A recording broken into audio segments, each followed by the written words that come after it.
آگے ارشاد فرمایا وَمِنَ النَّاسِ، یہاں سے ان لوگوں کا ذکر ہے جو منافقین تھے، دل میں کفر تھا، دل میں رسول اللہ کی بے ادبی، گستاخی، توہین تھی، اور سامنے سامنے وہ کلمہ پڑھتے تھے، رسول اللہ کے پیچھے نماز بھی پڑھتے ہیں اور لوگوں کے سامنے بڑی لمبی لمبی نمازیں پڑھتے. انہوں نے اسلامی حلیہ بھی اپنایا تھا، قرآن کی تلاوت بھی کرتے، جہاد میں بھی جاتے، لیکن جب تک رسول اللہ کی محبت دل میں نہ ہو، اگر رسول اللہ کی بے ادبی، گستاخی ہو، اللہ نے جو رسول اللہ کو مقام و مرتبہ دیا، جو طاقتیں دیں، انہیں انسان تسلیم نہ کرے تو وہ مومن نہیں ہو سکتا. تو ان کے دل میں جو رسول اللہ کا بغض تھا، عداوت تھی، جو گستاخی تھی، یعنی جو کفر تھا، اس کی وجہ سے یہ منافق تھے کہ ظاہر میں وہ کچھ دکھاتے تھے اور دل میں کچھ حالت تھے. پھر یہ رسول اللہ کی گستاخی بھی بڑی ٹیکنیک سے کرتے تھے، یعنی وہ اس طرح کرتے تھے کہ پہلے خوب رسول اللہ کی تعریف کرتے اور پھر بیچ میں کوئی رسول اللہ کی گستاخی کر دیتے. آج بھی دیکھیں جو صحابہ کرام کے گستاخ ہیں یا رسول اللہ کے بے ادب گستاخ ہیں یا قادیانی ہیں، تو یہ اس طرح ڈائریکٹ رسول اللہ کی بے ادبی نہیں کرتے. پوری کتاب لکھیں گے، اس میں 1000 رسول اللہ کی تعریفیں ہوں گی اور 1 یا 2 باتیں ایسی لکھ دیں گے کہ انسان کا بیڑا غرق ہو جائے. اسی طرح تقاریر کا بھی حال ہوتا ہے. 1 گھنٹے کی تقریر ہوگی تو تقریر میں عشق رسول کی باتیں ہوں گی اور 1-2 باتیں ایسی کر دیں گے کہ انسان کا عقیدہ برباد ہو جائے. اسی لیے کہا گیا کہ بد عقیدہ اور بد مذہب کی بات ہی نہیں سننی چاہیے، کیونکہ وہ بڑی ٹیکنیک کے ساتھ انسان کے عقائد کو خراب کر دیتا ہے. غلط بات انسان کے ذہن میں زہر کی طرح آہستہ آہستہ ڈالتا ہے. تو ان کا حال یہ تھا کہ سب کے سامنے تو رسول اللہ کی تعریف کرتے. جیسے عبداللہ بن ابی منافقوں کا سردار تھا، تو یہ جمعے کی نماز سے پہلے کھڑا ہو جاتا حضور صلی اللہ علیہ وآلہ وسلم کے آنے سے پہلے اور حضور کی تعریفیں شروع کر دیتا اور کہتا وہ اب خطبہ دینے کے لیے آ رہے ہیں جو رحمت للعالمین ہیں، جن کا یہ درجہ ہے. بڑی توجہ سے سننا. اور بڑا وہ چرب زبان تھا، بڑی میٹھی گفتگو کرتا تھا اور ہر ایک کے سامنے رسول اللہ کی گستاخی نہیں کرتا تھا. جب کوئی بندہ اس سے متاثر ہو جاتا اور وہ جب اس کا گرویدہ ہو جاتا اور اعتماد قائم ہو جاتا، آپ کو پتا ہے کہ جس پر بھروسہ انسان کا ہو جائے تو پھر اس کی باتیں آنکھیں بند کر کے تسلیم کرتا. تو پہلے وہ اپنا اعتماد حاصل کر لیتا، پھر عبداللہ بن ابی اسے اپنے ساتھ رکھتا، پھر باتوں باتوں میں وہ کوئی نہ کوئی بات وہ چھیڑ دیتا. جیسے نبی اکرم صلی اللہ علیہ وآلہ وسلم نے ایک موقع پر فرمایا من اطاعنی فقد اطاع اللہ ومن احبنی فقد احب اللہ. اور یہ حدیث جو ہے تفسیر کبیر میں بھی ہے اور تفسیر خازن میں بھی ہے کہ رسول اللہ نے فرمایا کہ جس نے میری اطاعت کی اس نے اللہ ہی کی اطاعت کی، اور جس نے مجھ سے محبت کی اس نے در حقیقت اللہ ہی سے محبت کی. تو منافقین باہر نکلے اور وہ مسلمان کہ جو تھے مسلمان لیکن ایمان کمزور تھا یا جنہیں منافقین کی حالتوں کا علم نہیں تھا، انہوں نے بڑی جو چرب زبانی کے ساتھ ان سے گفتگو کی. اور کس طرح گفتگو کی؟ اس طرح کی دیکھیں رسول اللہ کی محبت اپنی جگہ ہے، رسول اللہ کا مقام و مرتبہ بہت بلند و بالا ہے، لیکن توحید بہت ضروری ہے اور شرک اگر ہو جائے تو ایمان برباد ہو جاتا. اللہ تبارک و تعالی ہر ایک کی بخشش فرما دے گا لیکن مشرک کی بخشش نہیں کرے گا. تو وہ کہنے لگے کہ دیکھو رسول اللہ نے جو فرمایا یہ تو ایسا لگتا ہے کہ یہ شرک کے قریب ہو گئے اور اپنے آپ کو اللہ سے ملا رہے ہیں، تو خیال رکھنا کہ کہیں تمہاری توحید نہ چلی جائے. یعنی اس دور کے منافقوں کا طریقہ یہ تھا کہ جب رسول اللہ کی بے ادبی کرنی ہوتی تو ڈائریکٹ بے ادبی نہیں کرتے، شرک کا نام لیتے، توحید کا نام لیتے. تو آج بھی اگر کوئی ہمارے سامنے آ کر وہ یہ کہتا ہے وہ رسول اللہ کی توہین کرتا ہے، بے ادبی کرتا ہے، گستاخی کرتا ہے، تو ہم اسے جوتا اتار کے ماریں گے. لیکن وہ ڈائریکٹ کرنے کی جرت نہیں رکھتا تو کہتا ہے جناب میرے دل میں رسول اللہ کی بڑی محبت ہے، بڑی عقیدت ہے، مگر بس میں آپ کو یہ بتاتا ہوں کہ آپ شرک نہ کریں، لیکن توحید بہت ضروری ہے. آپ نے تو رسول اللہ کو اللہ سے ملا دیا. تو یہ انداز جو ہے یہ انداز وہ اس لیے اختیار کرتا ہے کہ وہ رسول اللہ کی گستاخی کرنا چاہتا ہے، اللہ نے جو رسول اللہ کو مقام و مرتبہ دیا وہ گھٹانا چاہتا ہے، تو ڈائریکٹ نہیں کر سکتا، تو منافقوں کی طرح بات کو گھما کے کرتا ہے۔ الحمدللہ ہم مسلمان رسول اللہ کو الہ نہیں مانتے، خدا نہیں مانتے، اللہ کا بیٹا نہیں مانتے، عبادت ہم صرف اللہ کی کرتے ہیں، اللہ کے سوا کسی اور کی عبادت نہیں کرتے، تو شرک تو ہونے کا کوئی سوال ہی پیدا نہیں ہوتا، کیونکہ شرک کیا ہے؟ کسی کو الہ سمجھنا، خدا سمجھنا، اللہ کا بیٹا سمجھنا، اللہ کے علاوہ کسی کی پوجا کرنا، یہ شرک ہے، اور مسلمان اس شرک سے محفوظ ہیں۔ اور کیوں نہ ہو، رسول اللہ نے خود فرمایا واللہ انی ما اخاف علیکم ان تشرکوا بعدی ولکن اخاف ان تنافسوا فیہا، بخاری شریف کی حدیث ہے کہ فرمایا کہ مجھے اس بات کا کوئی خوف نہیں کہ تم میرے بعد شرک کرو گے، یعنی میری امت میرے بعد شرک نہیں کرے گی، ہاں مجھے اس بات کا خوف ہے کہ تم دنیا کی محبت میں گرفتار ہو جاؤ گے۔ تو شرک تو مسلمان کر ہی نہیں سکتے جو رسول اللہ کے نام لیوا ہیں، جو رسول اللہ سے محبت کرتے ہیں۔ تو یہ منافقوں کا طریقہ تھا، تو اس پر یہ آیت کریمہ نازل ہوئی من یطیع الرسول فقد اطاع اللہ، کیونکہ رسول اللہ نے فرمایا جس نے میری اطاعت کی اس نے اللہ کی اطاعت کی، جس نے مجھ سے محبت کی اس نے اللہ سے محبت کی۔ منافقین کہنے لگے کہ رسول اللہ نے اپنے آپ کو اللہ سے ملا دیا، تو اللہ نے یہ آیت نازل کی من یطیع الرسول فقد اطاع اللہ، جس نے رسول کی فرما برداری کی اس نے در حقیقت اللہ ہی کا کہنا مانا۔ ومن الناس، اور بعض لوگ، من یقول، ومن الناس کی معنی ہے لوگوں میں سے، لوگوں میں سے، من یقول بعض وہ ہیں جو کہتے ہیں آمنا باللہ، ہم ایمان لائے اللہ پر، وبالیوم الآخری، اور آخرت کے دن پر، یعنی اللہ پر بھی ایمان لائے اور آخرت کے دن پر بھی، اور اس کے درمیان جتنی چیزیں ہیں سب پر ہمارا ایمان ہے۔ یہ اپنے زبان سے کہہ رہے ہیں، لیکن قرآن کیا فرماتا ہے وما ہم بمؤمنین، وہ ہرگز مومن نہیں ہیں، وہ ہرگز مومن نہیں ہیں۔ تو پھر وہ ایمان کا دعویٰ کیوں کر رہے ہیں؟ یخادعون اللہ، وہ اللہ کو دھوکہ دینا چاہتے ہیں۔ اللہ کو تو وہ دھوکہ نہیں دینا چاہتے تھے، وہ تو رسول اللہ کو دھوکہ دینا چاہتے تھے۔ تو یہاں بتایا اے نادانو، رسول اللہ کو دھوکہ دینے کی کوشش کرنا در حقیقت اللہ کو دھوکہ دینے کی کوشش کرنا ہے۔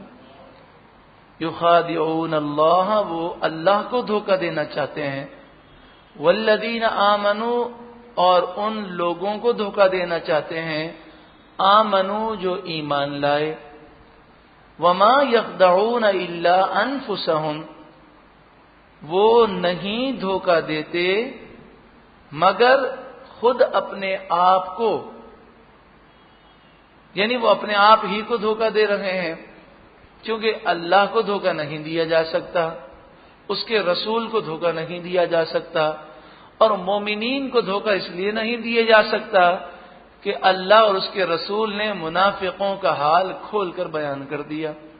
وما یشعرون، وہ اپنے آپ کو دھوکہ دے رہے ہیں، اور حال یہ ہے کہ وہ شعور نہیں رکھتے، سمجھ نہیں رکھتے۔ فی قلوبہم مرض، ان کے دلوں میں مرض ہے، بیماری ہے، مرضن، کون سی بیماری ہے؟ بغض رسالت کی بیماری ہے، رسول اللہ کی توہین، بے ادبی، گستاخی کی بیماری ہے۔ یہ رسول اللہ کی شان، مقام، مرتبہ وہ ماننے کے لیے کبھی تیاری نہیں ہو سکتے۔ فزادہم اللہ مرضا، اللہ نے ان کی بیماری بڑھا دی۔ کسی کو کسی سے حسد ہو اور اس کی دکان مزید چمکنے لگے، یا اس پر مزید نعمتوں کا نزول ہو، تو حسد اور بڑھ جائے گا کہ نہیں؟ تو انہوں نے رسول اللہ کی شان دیکھ کر حسد کیا اور شان گھٹانے کی کوشش کی۔ اللہ نے قرآن میں مزید شان بیان فرمائی۔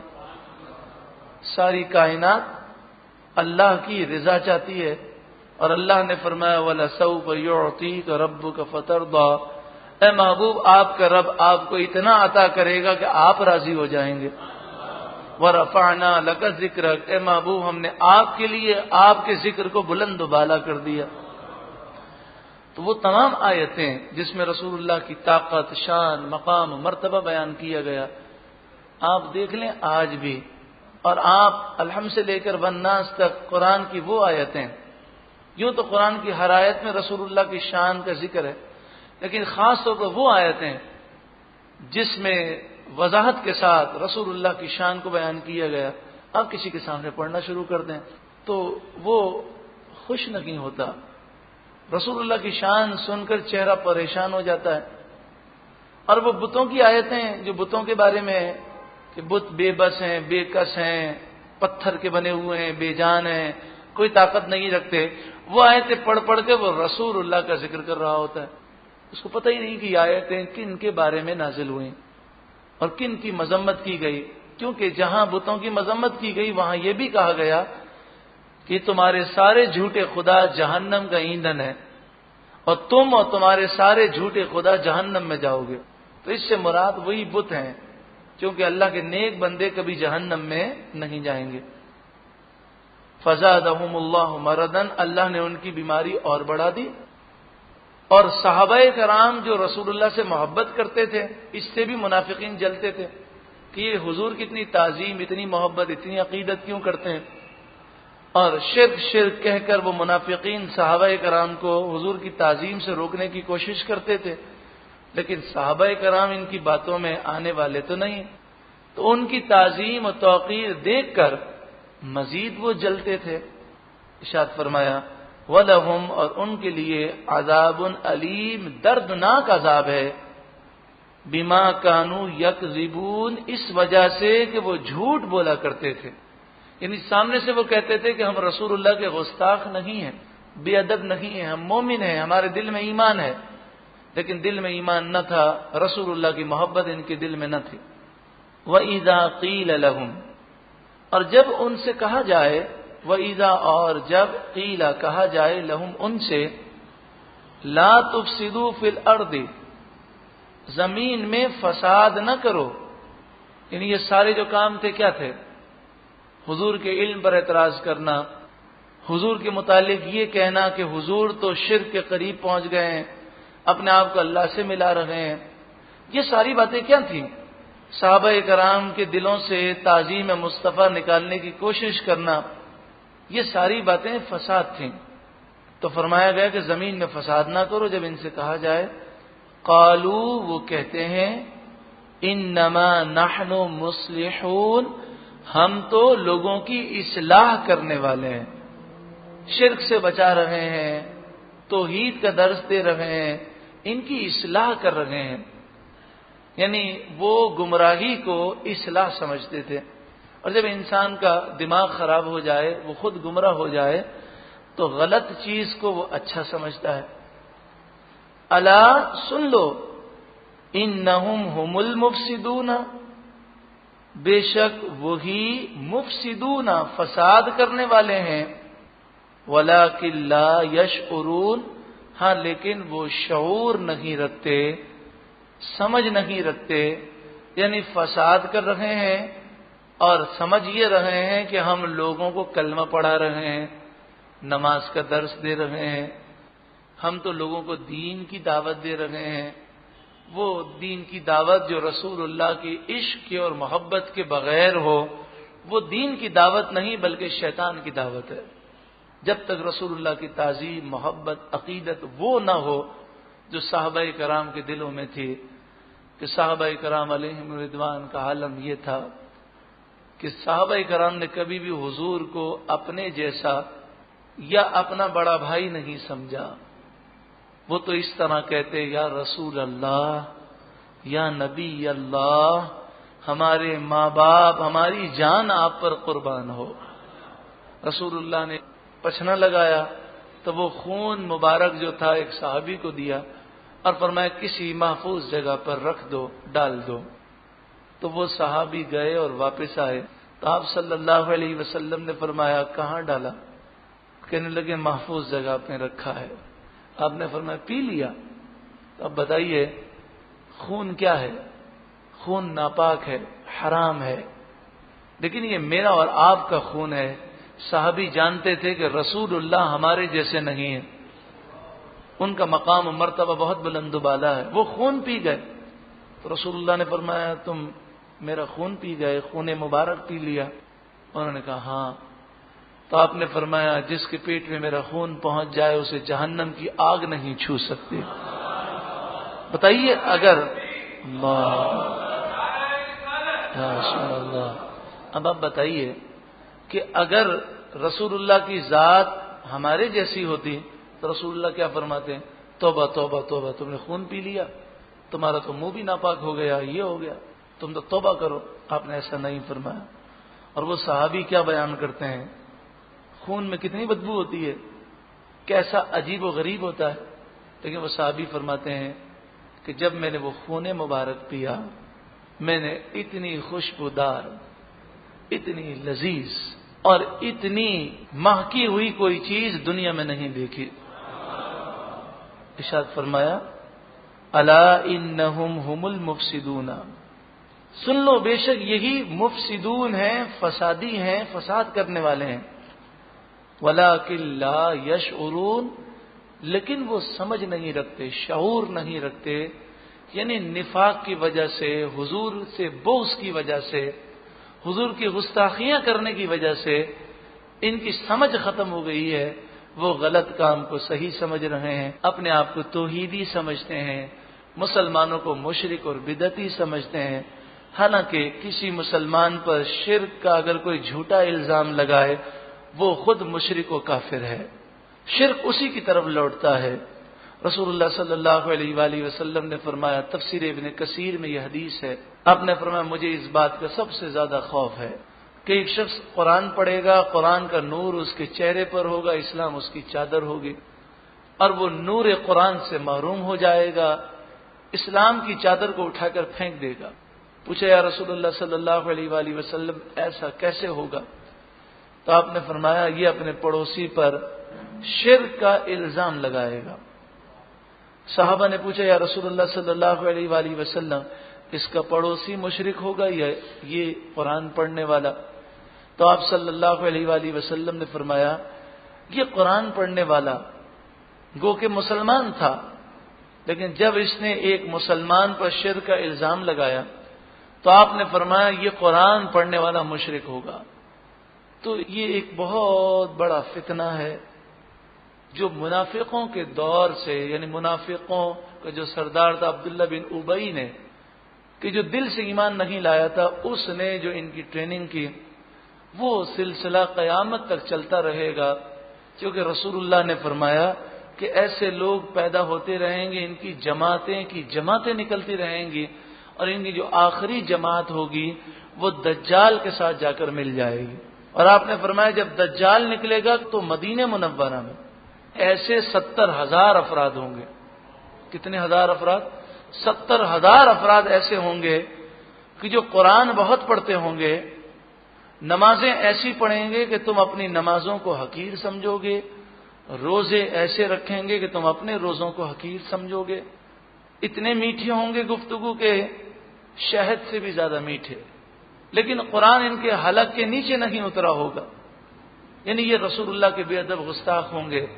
تو آپ نے فرمایا پھر مدینہ منورہ میں 3 زلزلے آئیں گے، اور یہ 70,000 جو مدینہ منورہ میں منافقین ہوں گے یہ زلزلوں سے گھبرا کر مدینہ چھوڑ کر بھاگیں گے اور دجال کے ساتھ مل جائیں گے. آپ نے فرمایا قیامت تک ان کی جماعتیں نکلتی رہیں گی. اللہ رب العالمین منافقوں کے شر سے اور ان کے فساد سے تمام مسلمانوں کو محفوظ فرمائے.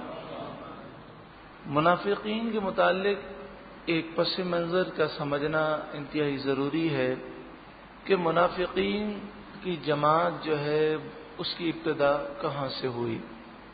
مکہ مکرمہ کی زندگی میں مکی دور میں یا تو مومن تھے یا کافر، منافقین کا وجود نہیں تھا. اس کی وجہ یہ تھی کہ مکہ مکرمہ کی جو زندگی تھی، یعنی مکی جو دور تھا ہجرت سے پہلے، اس میں مسلمانوں کو بہت زیادہ تکالیف اٹھانی پڑتی تھیں. ایمان کا اظہار وہی کرتا جو مومن ہوتا.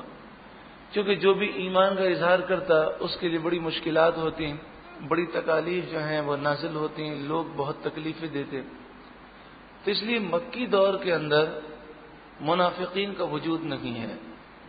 جب اللہ تبارک و تعالی نے مسلمانوں کو ایک اسلامی ریاست عطا فرمائی اور مدینہ منورہ میں نبی اکرم صلی اللہ علیہ وآلہ وسلم تشریف لائے، تو آپ کی آمد سے پہلے مدینہ منورہ میں جو یہودی رہتے تھے، ان یہودیوں نے مدینہ منورہ کی معیشت پر اور وہاں کے لوگوں پر انہوں نے قبضہ کیا ہوا تھا. مدینہ منورہ کے لوگ جو اوس اور خزرج کی صورت میں تھے، یہ دونوں گروہ یہودیوں کے زیر اثر تھے، اور یہودی ان دونوں قبیلوں کو لڑاتے رہتے تھے، اور تقریباً 120 سال سے ان کی جنگیں جاری تھیں. تو اس سے فائدہ یہودیوں کو یہ ہوتا تھا کہ یہ ان کو اسلحہ بیچتے تھے، اور جب لڑائی ہوتی ہے تو دوسرا فریق فائدہ اٹھاتا ہے، تو یہ فائدہ اٹھاتے تھے. اور پھر ان کے فیصلوں میں یہودی جو ہے شریک ہوتے تھے، کہ یعنی یہ لوگ اتنے معروف تھے کہ یہودیوں سے فیصلہ کرواتے تھے. ان یہودیوں میں ایک شخص تھا عبداللہ بن ابی، جو بڑا چرب زبان تھا، اور مدینے کے رہنے والے اس سے بڑے متاثر ہو گئے، اور سب نے فیصلہ کیا کہ ہم اس کو اپنا سردار جو ہے وہ تسلیم کر لیتے ہیں اور اس کی تاج پوشی کرتے ہیں. یہ بڑا خوش تھا کہ اہل مدینہ کے ذہنوں پر میں سوار ہو چکا ہوں، اور وہ مجھے سردار اور اس علاقے کا حکمراں ماننے کے لیے تیار ہو گئے ہیں. اب تاج پوشی کی تقریب ہونے والی تھی کہ نبی اکرم صلی اللہ علیہ وآلہ وسلم کی مدینہ منورہ میں آمد ہوئی، اور جیسے ہی اہل مدینہ نے رسول اللہ کا دیدار کیا تو سب کے سب رسول اللہ کے دربار میں حاضر ہو گئے. اور جب رسول اللہ تشریف لے آئے تو عبداللہ بن ابی کی ساری سرداری چلی گئی. تو عبداللہ بن ابی اور دیگر جو یہودی تھے، انہوں نے یہ سوچا کہ اگر اب ہم اسلام کی مخالفت کریں گے تو یہ مسلمان ہماری باتوں میں نہیں آئیں گے اور ہمیں نکال دیں گے یہاں سے. تو پھر یہودیوں کے دو گروہ ہو گئے. ایک یہودیوں کا وہ گروہ تھا کہ جنہوں نے کھلم کھلا اسلام کی مخالفت کی، اور دوسرا وہ گروہ تھا کہ وہ حضور کی بارگاہ میں آئے، انہوں نے کلمہ پڑھا، اپنے آپ کو مسلمان ظاہر کیا، اور رسول اللہ کے پیچھے نمازیں پڑھی، قرآن بھی پڑھتے تھے، جہاد میں بھی وہ شریک ہو جاتے تھے، لیکن دل سے وہ ایمان لے کر نہ آئے. عبداللہ بن ابی کو اس بات کا بڑا افسوس تھا کہ رسول اللہ آئے اور میری سرداری چلی گئی. تو اس وجہ سے اس کے دل میں رسول اللہ کے لیے بہت زیادہ بغض، نفرت اور عداوت تھی.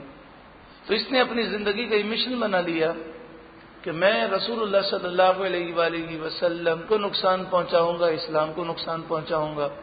تو اس نے اسلام کا لبادہ اوڑھ لیا، اور پھر ایسی منافقوں کی اس نے جماعت تیار کی کہ جو بظاہر کلمہ گو تھے، لیکن ان کے دلوں میں رسول اللہ کی محبت نہ تھی، اسلام کا اور رسول اللہ کا بغض تھا ان کے دلوں میں. وہ یہ کرتے تھے کہ اس بغض کو عام لوگوں کے سامنے نہیں نکالتے تھے، پہلے لوگوں کو اپنی نیکی سے، عبادتوں سے اور اچھی اچھی باتوں سے متاثر کرتے تھے. جب لوگوں کا اعتماد ان پر ہو جاتا تھا تو آہستہ آہستہ وہ ایک ایک بات کر کے ان کے دلوں میں اسلام کے خلاف، رسول اللہ کے خلاف نفرتیں ڈالنے کی کوشش کرتے. اور وہ صحابہ کرام علیہم رضوان کی تعظیم و تکریم کے انداز کو دیکھ کر بہت جلتے تھے، کیونکہ ان کی اصل دشمنی وہ رسول اللہ سے تھی. قرآن نے اس طرح ذکر کیا کہ وہ ایمان کا اظہار کرتے تھے اور کہتے تھے کہ ہم ایمان والے ہیں، لیکن قرآن نے پھر ان کا رد بھی کیا کہ وہ ہرگز مومن نہیں ہیں، اور یہ بھی بتایا کہ یہ دھوکہ دینا چاہتے ہیں، ان کے دلوں میں نفاق کی بیماری ہے، رسول اللہ سے بغض کی بیماری ہے. اور پھر یہ فرمایا گیا وَإِذَا قِيلَ لَهُمْ لَا تُفْسِدُوا فِي الْأَرْضِ قَالُوا إِنَّمَا نَحْنُ مُصْلِحُونَ. اور جب ان سے کہا جائے کہ زمین میں تم فساد نہ کرو تو وہ کہتے ہیں ہم تو صرف اصلاح کرنے والے ہیں، ہم تو زمین میں اصلاح کر رہے ہیں، سنوار رہے ہیں. یعنی یہ تھے فسادی، مگر اپنے آپ کو یہ سمجھتے تھے کہ ہم تو لوگوں کی اصلاح کر رہے ہیں. ان کا فساد کیا تھا؟ رسول اللہ کی محبت و تعظیم لوگوں کے دلوں سے نکالنا، منافقین کی جماعت کو وسیع کرنا، مسلمانوں کو دھوکہ دے کر جنگ کی آگ کو بھڑکانا، مسلمانوں کے راز کافروں تک پہنچا کر ان پر حملہ کرنے کی کافروں کو ترغیب دلانا، اور حضور صلی اللہ علیہ وآلہ وسلم اور قرآن پر ایمان لانے سے لوگوں کو روکنا. یہ سارے ان کی مشن تھے اور اس میں یہ چپکے چپکے کام کیا کرتے تھے. الا انہم هم المفسدون ولکن لا یشعرون، سن لو بے شک یہی فساد کرنے والے ہیں، ہاں لیکن وہ شعور نہیں رکھتے، یعنی ہے فسادی لیکن اپنے آپ کو اصلاح کرنے والا سمجھتے ہیں. وَإِذَا قِيلَ لَهُمْ، وَإِذَا اور جب قِيلَ کہا جائے لَهُمْ ان سے، آمنوا ایمان لاؤ، کما آمن الناس جیسا کہ لوگ ایمان لائے. جب قرآن نازل ہوا تو اس وقت جو مومنین تھے وہ تھے جنہوں نے رسول اللہ کا دیدار کیا، اور جو مومن ایمان کی حالت میں رسول اللہ کا دیدار کرے اور ایمان پر اس کا خاتمہ ہو وہ صحابی ہے. تو یہاں آمن الناس سے مراد ہے صحابہ. اور جب ان سے کہا جائے ایمان لاؤ جیسا کہ صحابہ کرام ایمان لائے، قالو وہ کہتے، انؤمنو حمزہ زبر آمن کیا، نؤمنو ہم ایمان لائیں. شروع میں نون ہے اور نعبدو میں آپ نے سنا تھا کہ نون ہو ہم ترجمہ کرتے ہیں، تو یہاں بھی نؤمنو ہم ایمان لائیں، کما جیسا کہ آمن السفہاء، سفہاء بے وقوف، جیسا کہ بے وقوف ایمان لائے. الا سن لو، الا کے معنی سن لو، خبردار، انہم ہم السفہاء، ان بے شک، ہم دو دفعہ ہے، یہ تاکید کے لیے ہے. انہم ہم السفہاء، بے شک یہی بے وقوف ہیں، ولکن لا یعلمون، ہاں لیکن وہ جانتے نہیں ہیں.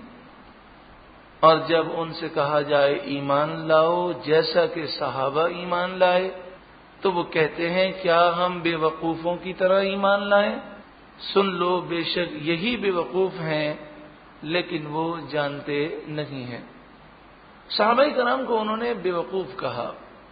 اس سے معلوم ہوا کہ صحابہ کرام کی بے ادبی کرنا یہ منافقین کا طریقہ ہے. تو جو صحابہ کرام کے بے ادب ہیں، گستاخ ہیں، وہ منافقوں کے طریقے پر چل رہے ہیں. دوسری بات یہ کہ جب ان سے کہا گیا کہ جس طرح صحابہ ایمان لائے اس طرح ایمان لاؤ، تو انہوں نے کہا کہ کیا ہم بے وقوفوں کی طرح ایمان لائیں؟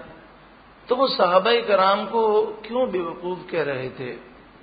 نعوذ باللہ من ذالک. تو بات دراصل یہ تھی کہ صحابہ کرام وہ سچے دل سے ایمان لائے. انہوں نے اسلام کی خاطر، اللہ کی خاطر، رسول اللہ کی خاطر اپنی جان، اپنا مال، اپنے گھر بار سب کچھ قربان کرنے میں انہوں نے کچھ بھی دریغ نہ کیا. سب کچھ قربان کیا رسول اللہ کے قدموں پر. اور عشق و محبت کا حال یہ تھا کہ وہ عشق و محبت میں دیوانہ وار رسول اللہ کے گرد پھرتے تھے. تو یہ عشق و محبت کے انداز، یہ ایمان کی خاطر، اسلام کی خاطر، رسول اللہ کی محبت میں اپنا سب کچھ قربان کر دینا، یہ منافقوں کو بڑا عجیب لگتا تھا اور کہتے تھے کہ یہ تو بیوقوف لوگ ہیں کہ وہ اس طرح ایمان لاتے ہیں اور اتنا سب کچھ اپنا قربان کرتے ہیں. معلوم یہ ہوا کہ صحابہ کرام کی عقیدت اور محبت اور جو رسول اللہ سے تعظیم و توقیر، جو رسول اللہ کی محبت اور جس طرح صحابہ رسول اللہ کی تعظیم و توقیر کرتے تھے، ان باتوں کو یعنی ایمان کی پختگی، اللہ کی خاطر، اسلام کی خاطر، رسول اللہ کی محبت میں اپنا سب کچھ قربان کرنا اور رسول اللہ کی تعظیم و توقیر بجا لانا، یہ وہ اعمال ہیں جن کی وجہ سے منافقین صحابہ کرام کو اس طرح کہتے تھے۔ تو آج بھی جو رسول اللہ کی تعظیم و تکریم اور آپ کی محبت کے انداز کو بے وقوفی کہتا ہے، وہ منافقین کے طریقے پہ چل رہا ہے۔ صحابہ کرام رسول اللہ سے کیسی محبت فرماتے، کئی حدیثیں ہیں کہ جو اس منظر کو پیش کرتے ہیں۔ ایک حدیث پیش کی جاتی ہے بخاری شریف، باب الشروط فی الجہاد، حدیث نمبر 2731، 2731، حضرت عروہ بن مسعود رضی اللہ تعالی عنہ، یہ پہلے کافر تھے اور سن 6 ہجری میں ذی قعدہ کے مہینے میں جب نبی اکرم صلی اللہ علیہ وآلہ وسلم 1400 صحابہ کرام کے ساتھ عمرے کا احرام باندھ کر تشریف لائے تو حدیبیہ کے مقام پر کافروں نے روک دیا اور آپ سے کہا کہ ہم آپ کو عمرہ نہیں کرنے دیں گے۔ تو کافروں نے عروہ بن مسعود کو بھیجا اپنا نمائندہ بنا کر۔ تو عروہ بن مسعود جب واپس گئے تو اس وقت وہ کافر تھے اور کافروں کے نمائندے بن کے گئے تھے، لیکن جب وہ کافروں کے پاس گئے تو انہوں نے صحابہ کرام کے عشق و محبت و تعظیم و تکریم کے انداز کو بیان کیا اور ان کافروں سے کہا کہ ان سے مت لڑنا، یہ اپنے نبی سے بڑی محبت کرتے ہیں، اگر تم نے ان سے جنگ کی تو یہ تمہیں تباہ و برباد کر دیں گے۔ چونکہ عشق و محبت، تعظیم مصطفیٰ صلی اللہ علیہ وآلہ وسلم کے جو انداز ہیں، اس سے کافر بڑے پریشان ہوتے ہیں۔ آج بھی اگر مسلمان حقیقی معنوں میں رسول اللہ کے عاشق بن جائیں تو کافروں کی جرت نہیں ہے کہ وہ مسلمانوں کو نقصان پہنچا سکیں۔ تو عشق و محبت کے انداز کے رسول اللہ کی ایک ایک بات پر وہ صحابہ جو جان دینے کو تیار ہیں، اگر کافروں نے رسول اللہ کی ذات پر حملہ کیا یا آپ کی ناموس پر حملہ کیا تو کیا صحابہ کرام وہ خاموش بیٹھیں گے؟ بلکہ وہ اپنی جانوں کو نچھاور کریں گے۔ تو عروہ بن مسعود نے کہا، حضرت امام بخاری لکھتے ہیں، ای قوم، اے میری قوم، واللہ لقد وفدت علی الملوک، اللہ کی قسم بے شک ضرور میں بڑے بڑے بادشاہوں کے دربار میں گیا ہوں، ووفدت علی قیصر و کسریٰ والنجاشی، اور میں قیصر، کسریٰ اور نجاشی کے دربار میں گیا ہوں، یعنی میں نے بڑے بڑے بادشاہوں کو دیکھا ہے اور یہ بھی دیکھا ہے کہ بادشاہ کے دربار میں لوگ کس طرح بادشاہ کی تعظیم و تکریم کرتے ہیں۔ واللہ ان رأیت ملکا قط يعظمه اصحابه ما يعظم اصحاب محمدا صلی اللہ علیہ وسلم، ایک ہی جملے میں انہوں نے صحابہ کرام کے انداز کو بیان کر دیا۔ آپ نے کہا میں نے بڑے بڑے بادشاہوں کو دیکھا ہے اور یہ دیکھا ہے کہ بادشاہوں کے درباری کس طرح بادشاہوں کا ادب کرتے ہیں، تعظیم کرتے ہیں، لیکن اللہ کی قسم رسول اللہ کی تعظیم جو صحابہ کرام کرتے ہیں، ایسی تعظیم کرتے ہوئے میں نے کسی کو نہیں دیکھا۔ کتنا بھی بڑا بادشاہ ہو، اس کے منہ کا جو تھوک ہوتا ہے اس سے تو گھن کی جاتی ہے۔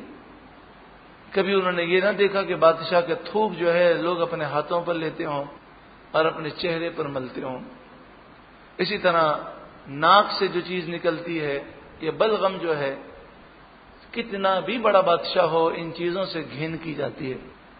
یہ رسول اللہ صلی اللہ علیہ وآلہ وسلم کی واحد ذات ہے کہ وہ اتنی نورانی ذات ہے کہ آپ کا لعاب دہن مبارک بھی نور کا ٹکڑا ہے، اور وہ تو جسے مل جائے اسے شفا مل جائے، اس کے سارے مسائل حل ہو جائیں۔ ان تنخم نخامة الا وقعت في كف رجل منهم، اگر رسول اللہ صلی اللہ علیہ وآلہ وسلم بلغم مبارک یا تھوک مبارک یعنی لعاب دہن مبارک، یہ لعاب کہنا یا بلغم کہنا یہ ہماری مجبوری ہے سمجھانے کے لیے، ورنہ در حقیقت نہ یہ بلغم تھا نہ یہ لعاب دہن مبارک تھا، بلکہ یہ تو نور ہی نور تھا۔ تو جب وہ رسول اللہ اسے گراتے تو صحابہ کرام دوڑ لگاتے اور اپنی ہتھیلیوں کو پھیلاتے اور اپنے ہتھیلیوں پر لے لیتے اسے۔ پھر کیا کرتے؟ فَدَلَكَ بِهَا وَجْهَهُ وَجِلْدَهُ، پھر اسے اپنے چہرے پر اور اپنے جسم پر اسے مل لیتے برکت کی نیت سے۔ وَإِذَا أَمَرَهُمْ ابْتَدَرُوا أَمْرَهُ، رسول اللہ جب حکم دیتے تو فوراً اس حکم کی تعمیل میں صحابہ دوڑ پڑتے۔ وَإِذَا تَوَضَّأَ كَادُوا يَقْتَتِلُونَ عَلَى وُضُوئِهِ، جب رسول اللہ وضو فرماتے تو وضو کے پانی کے لیے اس قدر صحابہ دوڑتے کہ ایسا لگتا جیسے آپس میں ابھی لڑائی ہو جائے گی وضو کا پانی حاصل کرنے میں۔ اور ایک حدیث پاک میں اس طرح بھی ہے کہ فرمایا اگر وضو کا پانی ملتا تو ٹھیک، اور نہ ملتا تو ایک صحابی دوسرے صحابی کے ہاتھ کی تری کو اپنے ہاتھ پر لیتا اور پھر اسے اپنے چہرے پر اور اپنے سینے پر مل لیتا۔ وَإِذَا تَكَلَّمَ خَفَضُوا أَصْوَاتَهُمْ عِنْدَهُ، اور جب صحابہ کلام کرتے حضور کی بارگاہ میں تو اپنی آوازوں کو بہت آہستہ، وَمَا يُحِدُّونَ إِلَيْهِ النَّظْرَ تَعْظِيمًا لَهُ، اور حضور کی طرف وہ نگاہ اٹھا کر تیز نگاہوں سے نہ دیکھتے، نگاہیں جھکی رہتی ہیں۔ یہ سارے معمولات جو کرتے تعظیمًا لَهُ، رسول اللہ کی تعظیم میں۔ تو یہ تعظیم اور عقیدت اور محبت کا جو انداز، اس انداز کو، سچی محبت کو، سچے ایمان کو اور اپنا سب کچھ اس پر قربان کرنے کو منافقین بے وقوفی کہتے۔ تو قرآن نے فرمایا الا انہم ہم السفہاء، ہاں سن لو بے شک یہی بے وقوف ہیں کہ جو حقیقی ایمان سے اور عشق رسول سے محروم ہے، رسول اللہ کی تعظیم و توقیر سے محروم ہے، وہی بے وقوف ہے۔ وَلَٰكِن لَّا يَعْلَمُونَ، ہاں لیکن وہ جانتے نہیں ہیں۔ صحابہ کرام کی اسی تعظیم اور تکریم کا نتیجہ ہے کہ ان کے ایمان کو قرآن نے معیار بیان کیا، جیسا کہ ارشاد فرمایا سورہ بقرہ آیت نمبر 137 میں، فَإِنْ آمَنُوا بِمِثْلِ مَا آمَنْتُمْ بِهِ فَقَدِ اهْتَدَوْا، پھر اگر وہ ایمان لے آئیں جیسا کہ اے رسول اللہ کے صحابہ تم ایمان لائے، ما آمنتم اس سے مراد صحابہ ہیں کہ صحابہ تم جس طرح ایمان لائے ہو اگر وہ اسی طرح ایمان لے آئیں فقد اهتدوا، تو بے شک وہ ہدایت پا گئے۔ تو جب تک صحابہ کرام کی طرح رسول اللہ سے ٹوٹ کر محبت نہ ہو، یعنی تمام لوگوں سے بڑھ کر، اپنی جان سے بڑھ کر حضور کی محبت انسان کے دل میں نہ ہو، اور اس محبت میں سب کچھ قربان کرنے کا جذبہ نہ ہو، تعظیم و تکریم نہ ہو، عشق رسول نہ ہو، تو اس وقت تک ایمان مکمل نہیں ہوتا۔ وَإِذَا لَقُوا الَّذِينَ آمَنُوا، عبداللہ بن ابی جو منافقوں کا سردار تھا، اس نے دیکھا کہ صدیق اکبر آ رہے ہیں، تو اپنے ساتھیوں سے، منافقوں کی جماعت سے وہ کہنے لگا کہ دیکھو میں انہیں کیسا بے وقوف بناتا ہوں۔ صدیق اکبر آئے تو اس نے صدیق اکبر رضی اللہ تعالیٰ عنہ کو سلام کیا اور آپ کا ہاتھ اپنے ہاتھوں میں لے لیا اور آپ کی تعریفیں کرنے لگا۔ پھر حضرت عمر رضی اللہ تعالیٰ عنہ آئے، آپ کی بھی وہ تعریفیں کرنے لگا۔ تو دونوں صحابیوں نے ضبط کیا، اور وہ تو جانتے تھے کہ یہ منافقت کر رہا ہے، لیکن آپ نے اس کا اظہار نہ کیا۔ پھر حضرت علی رضی اللہ تعالیٰ عنہ آئے تو وہ حضرت علی رضی اللہ تعالیٰ عنہ کی تعریفیں کرنے لگا، تو حضرت علی کو جلال آیا اور آپ نے فرمایا منافق خدا کا خوف کر، یاد رکھ یہ منافقت جہنم میں لے جائے گی۔ تو اس واقعے کو قرآن نے بیان کیا کہ یہ لوگ ایسے ہیں کہ مسلمانوں کے سامنے چاپلوسی کرتے ہیں اور اپنے ایمان کو یعنی وہ اظہار کرتے ہیں کہ ہم مسلمان ہیں، حالانکہ ان کے دلوں میں ایمان نہیں، اور وہ عشق و محبت کا اظہار کرتے ہیں، در حقیقت وہ رسول اللہ سے محبت نہیں کرتے۔ وَإِذَا لَقُوا الَّذِينَ آمَنُوا، اور جب وہ ایمان والوں سے ملاقات کرتے ہیں، قالوا تو وہ کہتے ہیں آمنا ہم ایمان لائے، وَإِذَا خَلَوْا اور جب وہ علیحدہ ہوتے ہیں، اِلَى شَيَاطِينِهِمْ اپنے شیطانوں کی طرف، یعنی اپنے سرداروں کی طرف، جو ان کے تعلقات تھے ان کافر سرداروں سے، ان کے پاس جب جاتے، اسی طرح منافقوں کے بڑے بڑے جو سردار تھے، تو جب وہ ان کے پاس اکیلے ہوتے، قالوا انا معکم تو وہ کہتے ہیں بے شک معکم ہم تمہارے ساتھ ہیں، مع مانے ساتھ، انما نحن مستہزئون ہم تو صرف مذاق اڑانے والے ہیں، مستہزئون مذاق اڑاتے ہیں، ہم تو مسلمانوں کو بیوقوف بناتے ہیں۔ شیاطین یہ شیطان کی جمع ہے۔ شیطان کسے کہتے ہیں؟ تو شیطان کے معنی ہے سرکش، حد سے گزرنے والا۔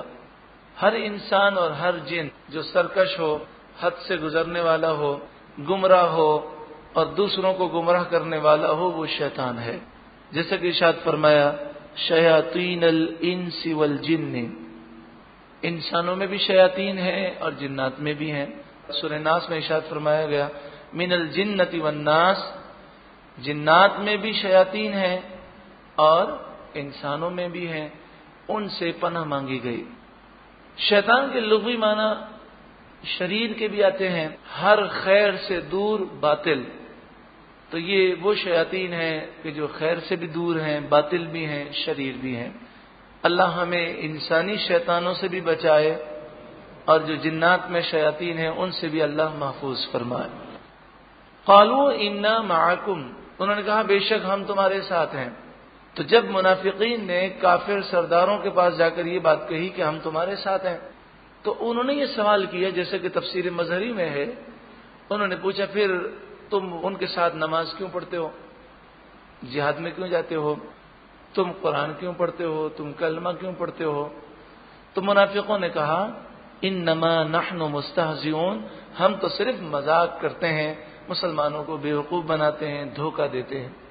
ارشاد فرمایا گیا اللہ یستہزئ بہم، اللہ انہیں ان کے مذاق کی سزا دے گا۔ اور وہ سزا کس طرح دی جائے گی؟ مفسرین نے فرمایا کہ اس طرح سزا دی جائے گی کہ جب وہ کل بروز قیامت پہنچیں گے تو مومنوں کے ارد گرد انہیں نور نظر آئے گا، تو مومنوں سے وہ کہیں گے کہ تم ہماری طرف نظر کرو تاکہ اس نور میں سے کچھ حصہ ہمیں بھی مل جائے۔ تو مومنین کہیں گے کہ نور تو پیچھے رہ گیا، یعنی دنیا کے اندر وہ کیفیات تھیں کہ جس کے اندر اگر تم ایمان لے آتے تو نور کی کیفیات حاصل ہو جاتی ہیں، اور آج وہ نور ملتا، اب تو نور نہیں ملتا۔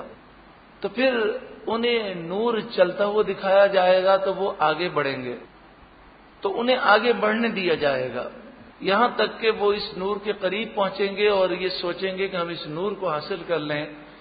تو جیسے ہی وہ قریب پہنچیں گے تو ایک دیوار ان کے درمیان حائل کر دی جائے گی اور وہ نور میں داخل نہیں ہو سکیں گے۔ اب وہ دیوار میں ایک دروازہ ہوگا، تو فرمایا کہ وہ اس دروازے سے داخل ہونا چاہیں گے کہ ہم اس دروازے سے داخل ہوں اور نور تک پہنچ جائیں، تو بظاہر وہ دیوار نور کے آگے ہوگی، لیکن جب اس دروازے سے داخل ہوں گے تو وہ دروازہ جہنم میں کھلے گا۔ تو اس طرح انہیں ان کے دنیا میں جو مذاق انہوں نے کیا تھا اس کی سزا دی جائے گی۔ دوسرا فرمایا ان کے ساتھ یہ ہوگا کہ جہنم کے اندر جب ہوں گے تو جہنم میں انہیں پکارا جائے گا کہ آؤ جہنم کے دروازے کے پاس، اور جہنم کا دروازہ ان کے سامنے کھول دیا جائے گا۔ تو وہ جہنم کے دروازے کو دیکھیں گے اور سمجھیں گے کہ اب ہمیں نکلنے کا آرڈر آ گیا ہے، بھاگتے ہوئے آئیں گے، دروازہ بند ہو جائے گا۔ پھر دوسرے دروازے سے آواز آئے گی تو بھاگتے ہوئے آئیں گے، پھر دروازہ بند ہو جائے گا۔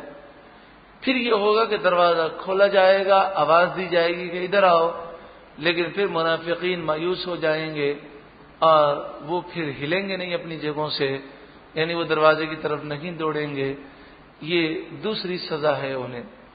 اور تیسری سزا یہ ہے کہ دنیا کے اندر انہیں یہ سزا دی گئی کہ ان کے نفاق کو اللہ رب العالمین نے بیان کر دیا، اور ان کی علامتوں کو ایسا بیان کر دیا کہ یہ سمجھتے تھے کہ ہم مسلمانوں کو بیوقوف بنا رہے ہیں، لیکن مسلمان حکمت عملی کی وجہ سے خاموشی اختیار فرماتے اور موقع کی مناسبت سے اس کا اظہار بھی کرتے، لیکن اللہ نے مسلمانوں کو خصوصاً صحابہ کو وہ بصیرت عطا فرمائی کہ مسلمان جیسے ہی ان کی شکلوں کو دیکھتے تو شکل دیکھ کر سمجھ جاتے کہ یہ وہ ہیں جو رسول اللہ کی محبت سے اور تعظیم سے دور ہیں، یہ وہ ہیں جو منافق ہیں جن کے دلوں میں ایمان نہیں، تو اللہ نے انہیں دنیا میں بھی ذلیل کیا اور آخرت میں بھی وہ ذلیل فرمائے گا۔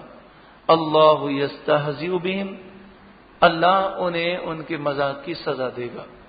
بعض ترجمہ کرنے والوں نے اس طرح ترجمہ کیا کہ جو کہ ترجمہ بالکل غلط ہے۔ اب پہلے سمجھیں کہ اللہ تعالیٰ مذاق کرنے سے، ٹھٹا کرنے سے، ہنسی کرنے سے پاک ہے، اور یہ الفاظ اللہ کی طرف نسبت کرنا یہ بے ادبی ہے۔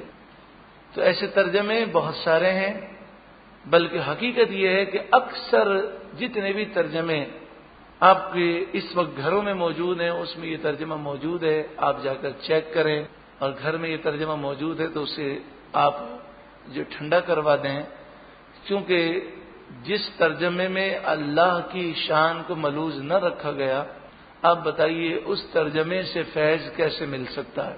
اعلی حضرت امام اہل سنت امام احمد رضا علیہ الرحمہ کا ترجمہ آپ کنز الایمان اپنے گھر میں ضرور رکھیں، تو وہ اس کا ترجمہ اس طرح کرتے ہیں جو غلط ترجمے ہیں، اللہ ان سے مذاق کر رہا ہے، ٹھٹا کر رہا ہے، ہنسی کر رہا ہے، نعوذ باللہ من ذالک، استغفر اللہ۔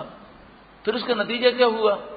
اس کا نتیجہ یہ ہوا کہ کافروں نے ان غلط ترجموں کی وجہ سے مسلمانوں پر اعتراض کیا، اور آج سے کئی سال پرانی بات ہے کہ انٹرنیٹ پر کسی نے ای میل کیا اور اس نے کہا کہ یہ ویب سائٹ ہے، آپ اس کا جواب لکھیں۔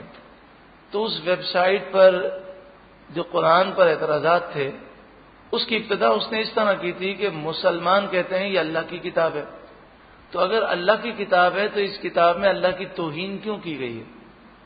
اور انہوں نے کیا کیا، وہ سارے غلط ترجمے جو انگلش میں اردو میں کیے گئے ان کو بنیاد بنا کر انہوں نے کہا کہ آپ تو یہ کہتے ہیں کہ قرآن میں یہ ہے کہ اللہ تعالیٰ ٹھٹا کرتا ہے، ہنسی کرتا ہے، مذاق کرتا ہے۔ اسی طرح ایک مقام پر ترجمہ اس طرح کیا گیا وَمَكَرُوا وَمَكَرَ اللَّهُ، اور کافروں نے فریب کیا اور اللہ نے بھی فریب کیا، نعوذ باللہ من ذالک، اور اللہ فریب کرنے سے پاک ہے۔ اسی طرح ایک مقام پر یہ ترجمہ کیا گیا کہ منافقین جو ہیں، اور یہ مقام ہے 5ویں پارے کا آخری رکوع، کہ منافقین جو ہیں وہ اللہ کو دھوکہ دینا چاہتے ہیں، وَهُوَ خَادِعُهُمْ، اور اللہ بھی انہیں دھوکہ دیتا ہے، نعوذ باللہ من ذالک۔ تو انہوں نے کہا دھوکہ دینا، فریب کرنا، ہنسی مذاق ٹھٹا، یہ الفاظ اللہ کی توہین ہے، تو اگر یہ اللہ کی کتاب ہوتی تو اللہ کی توہین کیسے ہوتی؟ تو لہذا یہ قرآن اللہ کی کتاب نہیں، نعوذ باللہ من ذالک۔ تو اس کا جواب تو یہی دیا جاتا ہے کہ یہ ترجمے جو کیے گئے ہیں یہ انگریزوں کے دور کے ترجمے ہیں، اور یہ وہ لوگ ہیں کہ جنہوں نے قرآن کو سمجھا نہیں، یا انگریز کے کہنے پر انہوں نے غلط ترجمہ کیا، خود بھی گمراہ ہوئے اور لوگوں کو بھی گمراہ کیا۔ اللہ تعالیٰ ان غلط تراجم سے مسلمانوں کو محفوظ فرمائے۔ پھر سوال ہے کہ جب اللہ تعالیٰ انہیں ان کے مذاق کی سزا دے گا دنیا میں بھی اور آخرت میں بھی، تو پھر یہ روزی، یہ اولاد اور یہ ساری نعمتیں انہیں کیوں دی جا رہی ہیں؟ فرمایا وَيَمُدُّهُمْ، اور اللہ انہیں ڈھیل دیتا ہے، یا مدو ڈھیل دیتا ہے، یہ ڈھیل ہے ایک وقت تک، جب وہ وقت پورا ہو جائے گا تو پھر گرفت ہوگی۔ فی طغیانہم یعمہون، تاکہ وہ اپنی سرکشی میں، طغیان سرکشی میں، یعمہون بھٹکتے رہیں۔ یعمہون کے معنی ہوتے ہیں دانائی چلی جائے، سمجھ ختم ہو جائے۔ تو جب انسان کو نعمتیں ملتی ہیں، دولت ملتی ہے اور وہ غلط ہوتا ہے تو اس کی دولت کو دیکھ کر اس کی دانائی چلی جاتی ہے اور وہ یہ سمجھتا ہے میں صحیح ہوں، تو فرمایا انہیں ڈھیل دی جاتی ہے تاکہ وہ اپنی سرکشی میں بھٹکتے رہیں۔ اولئک الذین اشتروا الضلالۃ بالہدی، یہی وہ لوگ ہیں جنہوں نے ہدایت کے بدلے گمراہی کو حاصل کیا۔ اولئک الذین، یہی وہ لوگ ہیں، اشتروا، جنہوں نے خریدا، حاصل کیا، پسند کیا، الضلالۃ، گمراہی کو، بالہدی، ہدایت کے بدلے۔ سوال یہ پیدا ہوتا ہے کہ خرید و فروخت اس وقت ہوتی ہے کہ جب کوئی مال ہمارے پاس ہو، تو اشتروا کے معنی تو یہ ہوتے ہیں کہ ان کے پاس ایمان کی دولت تھی، ہدایت تھی، انہوں نے ہدایت دے کر گمراہی کو خرید لیا۔ حالانکہ منافقین تو وہ تھے کہ جو شروع ہی سے دولت ایمان سے محروم تھے۔ تو فرمایا کہ اس میں مختلف قسم کے لوگ تھے۔ ایک تو وہ تھے کہ جو ایمان لائے تھے پھر کافر ہو گئے، یعنی مرتد، تو انہوں نے ہدایت ہونے کے باوجود ہدایت کو چھوڑ دیا اور گمراہی کو حاصل کر لیا، تو اسے خرید و فروخت سے تشبیہ دی گئی۔ دوسرا فرمایا کہ یہودی جو تھے وہ حضور کی آمد سے پہلے حضور پر ایمان رکھتے تھے، لیکن جب حضور آئے تو انہوں نے ہدایت کو چھوڑ دیا اور گمراہی کو اختیار کیا اور کفر کیا، تو اس لیے ان کا بھی ذکر ہے، کیونکہ اکثر منافقین پہلے یہودی تھے اور ابھی بھی ان کے دلوں میں کفر تھا، لیکن اب انہوں نے اسلام کا جھوٹا لبادہ اوڑھ لیا تھا۔ اور تیسری چیز فرمایا کہ اس آیت میں تمام ہی کافر مراد ہیں، اس لیے کہ اللہ تعالیٰ نے ہر انسان کو فطرت سلیمہ دی، عقل سلیم، کہ وہ ہدایت کو حاصل کر سکتا ہے، صلاحیت موجود ہے، لیکن ان کافروں نے کفر کر کر کے اپنی صلاحیتوں کو تباہ کر دیا، اب وہ ہدایت سے بالکل دور ہو گئے، فطرت سلیمہ ان کی ختم ہو گئی۔ تو فطرت سلیمہ یعنی ہدایت کا جو ذریعہ تھا وہ انہوں نے تباہ کیا اور گمراہی کو حاصل کیا، اس لیے اس کا ذکر کیا گیا۔ اور چوتھے معنی یہ ہیں کہ جو منافقین شروع ہی سے دولت ایمان سے محروم تھے، تو اشتروا کا ایک معنی ہوتا ہے استحبوا، انہوں نے پسند کیا، یعنی ہدایت کے بجائے انہوں نے گمراہی کو پسند کیا۔ ان تمام گروہ کا حال یہی تھا کہ وہ ہدایت حاصل کر سکتے تھے، ہدایت پر وہ ثابت قدم رہ سکتے تھے، لیکن انہوں نے تباہی اور گمراہی کو پسند کر لیا۔ تو یہ ایک طرح سے انہوں نے سودا کیا، ہدایت کے بدلے میں گمراہی کا سودا۔ لیکن جب انسان بزنس کرتا ہے تو اس کی کوشش کیا ہوتی ہے کہ اصل جو پونجی ہے، اصل رقم، وہ ضائع نہ ہو، اس کی حفاظت کرتے ہوئے وہ نفع کماتا ہے۔ لیکن جو بزنس مین اپنی اصل پونجی ہی کو ضائع کر دے وہ کتنا نادان ہے، لوگ یہی کہیں گے اسے بزنس کرنا نہیں آتا۔ تو فرمایا یہ وہ لوگ ہیں جیسے تفسیر مظہری میں لکھا وَهُمْ ضَيَّعُوا رَأْسَ الْمَالِ، یہ وہ ہیں کہ جنہوں نے اصل پونجی کو ضائع کر دیا، یعنی اپنی ساری صلاحیتیں جو ہدایت کے حصول کے لیے تھیں وہ سب برباد کر دیں، تو یہ بالکل بزنس کرنا نہیں جانتے۔ فما ربحت تجارتهم، ان کی تجارت نے انہیں نفع نہ دیا، ما ربحت، نفع نہ دیا، تجارتهم، ان کی تجارت نے، اور نفع وہ کیسے دیتی، وما كانوا مهتدين، وہ تجارت کرنا جانتے ہی نہ تھے، وہ اس کی راہ کو نہیں جانتے تھے۔ یہ تجارت کا ذکر کیوں کیا گیا کہ یہ لوگ اپنے آپ کو بہت بڑا بزنس مین سمجھتے تھے۔ تو فرمایا کہ دنیا کے اندر تو تم نے بزنس مال کا کیا، لیکن اچھا جو بزنس تھا، یعنی تم آخرت کی تجارت کرتے، اس میں تم ناکام رہے اور تم نے اپنا سب کچھ برباد کر دیا۔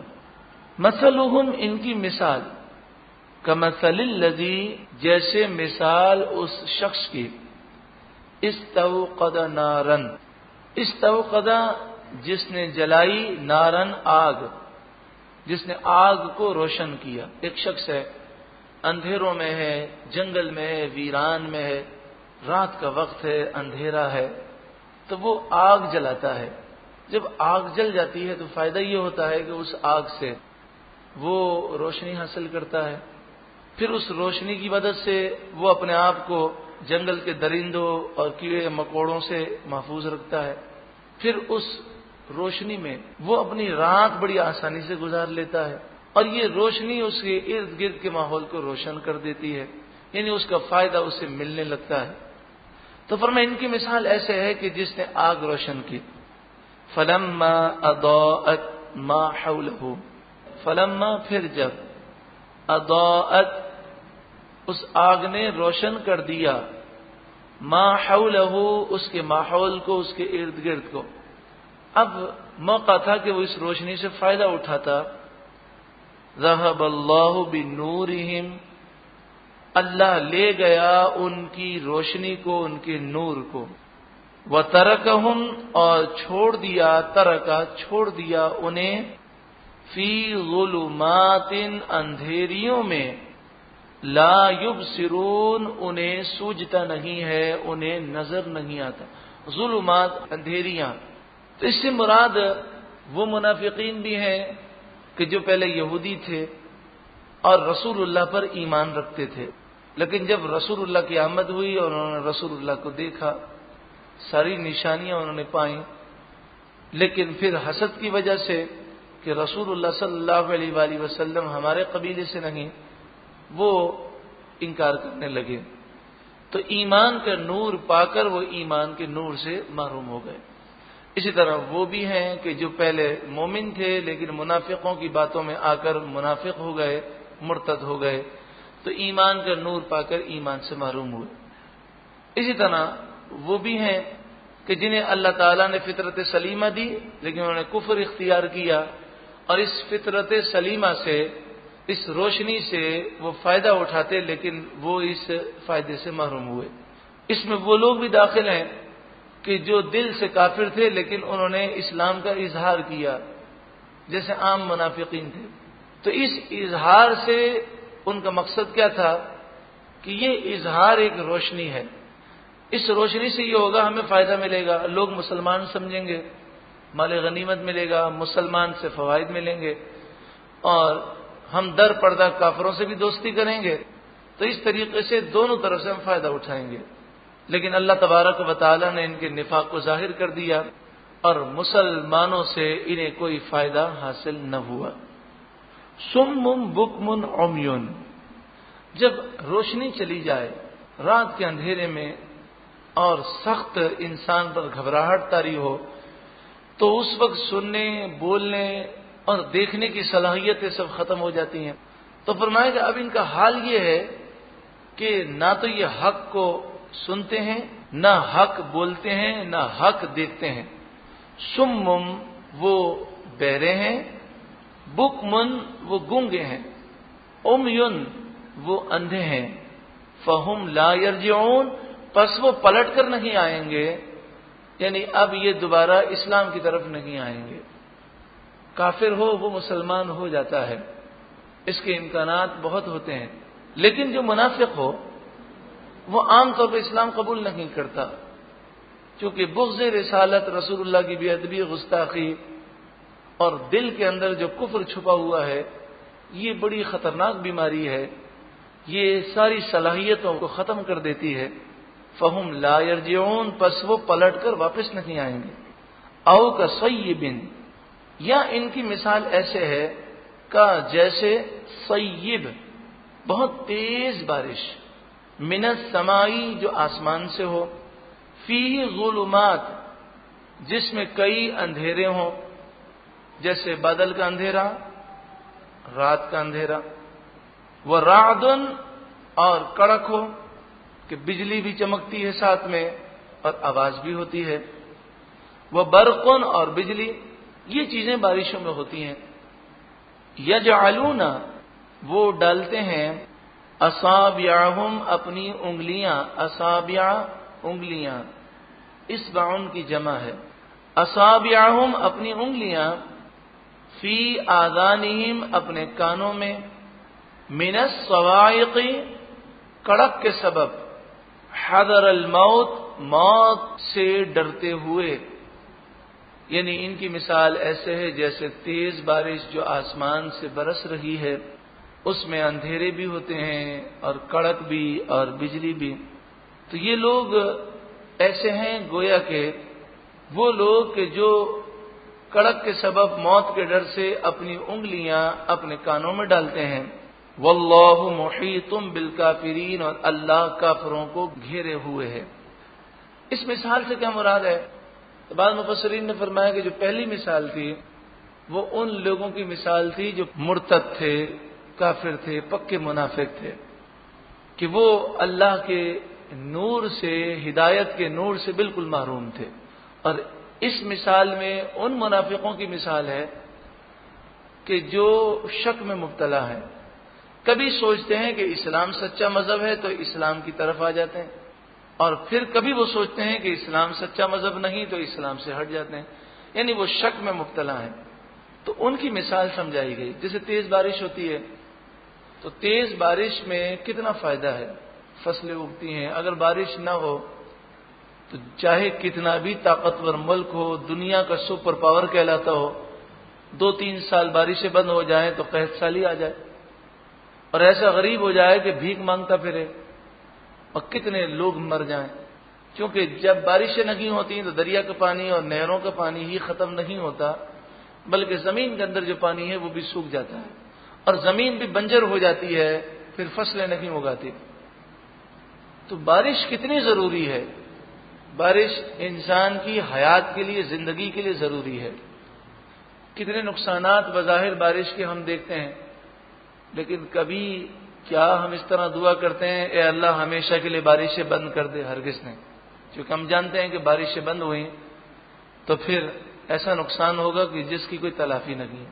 پھر یہ کہ اللہ تبارک و تعالی نے جب اس کائنات کو پیدا کیا تو اس کا نظام اس طرح بنایا کہ بارشیں وہ سیلاب کا ذریعہ نہیں بنتی تھیں، لیکن جب ہم نے جنگلات کو کاٹ دیا اور پھر آبادی کو اس طرح بنایا کہ بارش کے پانی کی نکاسی کا ہم نے کوئی انتظام نہ کیا، تو اس کا نتیجہ یہ ہوا کہ سیلاب آتے ہیں۔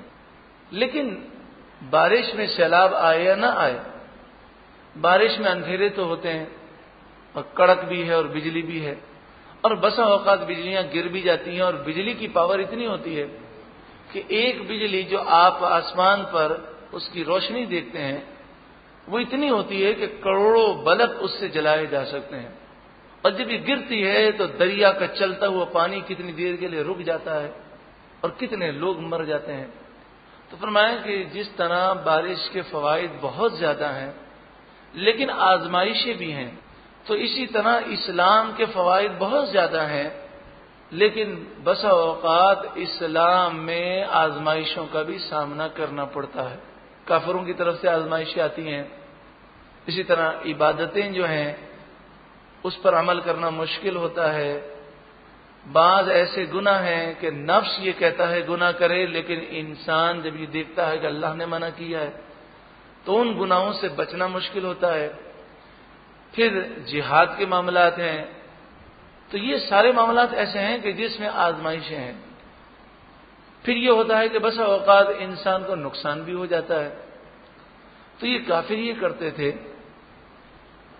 یعنی یہ منافقین کی وہ جو کیٹیگری تھی، وہ گروہ تھا کہ اگر اسلام میں وہ یہ دیکھتے کہ مال غنیمت مل رہا ہے، اولاد میں بڑی برکتیں ہیں، مال میں بڑی برکتیں ہیں، ہمیں تو یہ مل گیا وہ مل گیا، تو کہتے تھے اسلام سچا مذہب ہے۔ اور جب وہ دیکھتے کہ جنگ میں ہمیں نقصان ہو گیا، ہمیں مال غنیمت بھی نہ ملا، اتنا نقصان ہو گیا، اتنے لوگ مر گئے، اتنے لوگ شہید ہو گئے، یا زمینی اور آسمانی بلاؤں کی وجہ سے یہ نقصان ہوا، تو وہ سمجھتے کہ اسلام سچا مذہب نہیں، یعنی اسلام کی سچائی کا معیار انہوں نے دنیاوی نعمتوں کو بنایا۔ اگر مال مل جائے تو اسلام سچا، اور مال نہ ملے تو وہ کہتے کہ اسلام سچا مذہب نہیں ہے۔ جیسے بعض لوگوں نے عبادت کو معیار بنایا کہ اگر عبادت اللہ کی بارگاہ میں قبول ہوئی اور عبادت ہمیں راس آ گئی تو اس کا مطلب یہ کہ دولت ملے گی اور ہماری بے روزگاری دور ہو جائے گی۔ لیکن اگر کوئی انسان نماز شروع کرے اور اتفاق سے اس کے نصیب میں لکھا ہو، یعنی قدرت سے اس کے نصیب میں لکھا ہو، اور اس پر کوئی مشکل آ جائے تو وہ بعض اوقات عبادت سے دور بھاگ جاتا ہے اور کہتا ہے بابا ہمیں تو درود پاک پڑھنا راس نہیں آتا، نعوذ باللہ من ذالک۔ تو یہ بات ایسی ہے جو منافقوں کے طریقے پر ہے، جیسا کہ قرآن مجید فرقان حمید نے سورہ حج میں آیت نمبر 11 میں ارشاد فرمایا، 17واں پارہ رکو نمبر 9، وَمِنَ النَّاسِ مَن يَعْبُدُ اللَّهَ عَلَى حَرْفٍ، بعض لوگ اللہ کی عبادت کنارے پر کرتے ہیں، فَإِنْ أَصَابَهُ خَيْرٌ اطْمَأَنَّ بِهِ، پھر اگر انہیں خیر مل جائے، خیر پہنچے تو مطمئن ہو جاتے ہیں، مال ملے، اولاد ملے، کاروبار میں برکت ہو جائے تو وہ عبادت پر مطمئن ہوتے ہیں۔ وَإِنْ أَصَابَتْهُ فتنہ، اور اگر انہیں آزمائش پہنچے، انقلب علی وجہہ، تو وہ اپنے منہ پر الٹے ہو جاتے ہیں، یعنی عبادت سے دور بھاگتے ہیں، خسر الدنیا والآخرہ، دنیا کو بھی انہوں نے برباد کیا اور آخرت کو بھی برباد کیا، کیونکہ عبادت سے دور بھاگنے سے وہ مشکل تو دور نہیں ہوگی، ہاں جو آخرت کی برکتیں تھیں اور جو آگے برکتیں ملنے والی تھی اس سے محروم ہو گیا۔ ذالک هو الخسران المبین، یہی سب سے بڑا نقصان ہے۔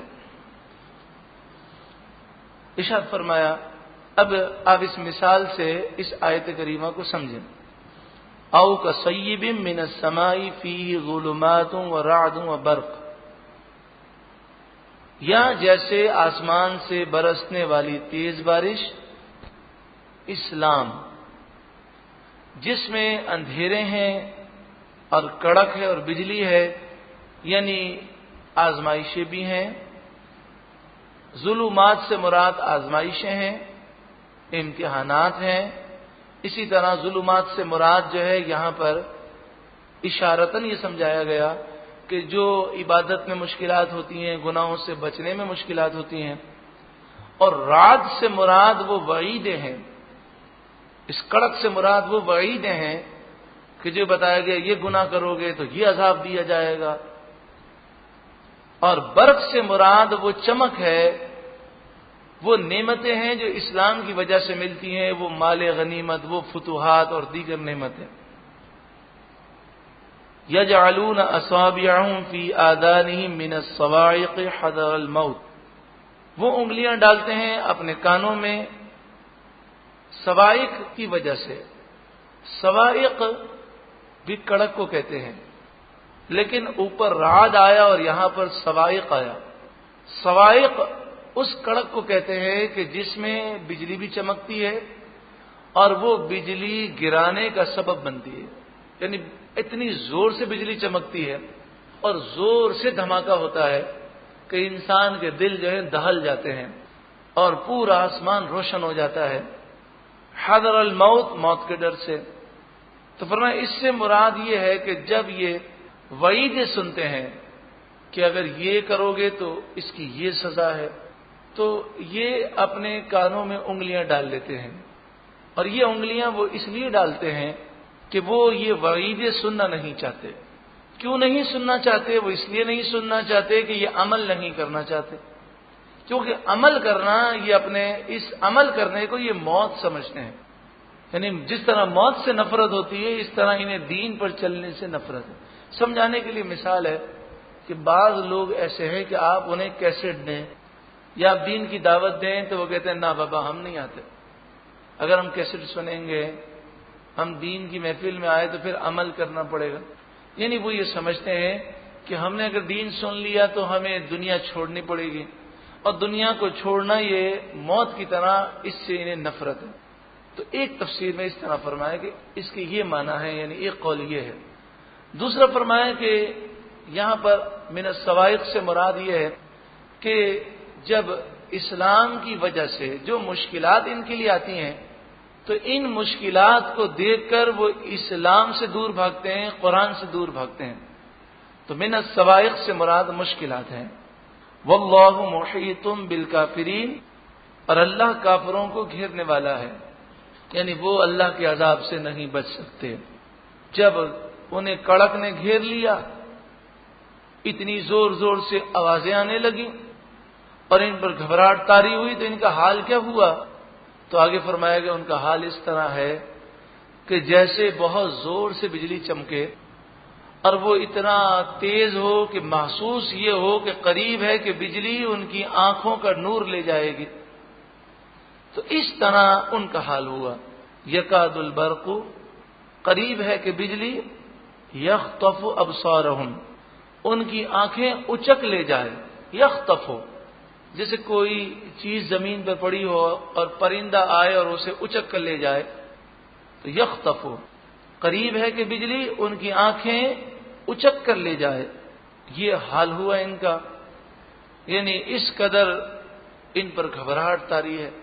بعض مفسرین نے فرمایا کہ اس کے یہ معنی ہے، اور یہ جب ہم کہتے ہیں نا بعض مفسرین نے یہ فرمایا، تو ذرا سمجھ لیجئے گا کہ ایک آیت کے کئی معنی اور مطالب ہوتے ہیں. یہ قرآن کا معجزہ ہے، یعنی اتنے معانی ہیں کہ ایک ایک آیت کئی واقعات کا جواب ہوتی ہے اور کئی باتوں کا جواب ہوتی ہے.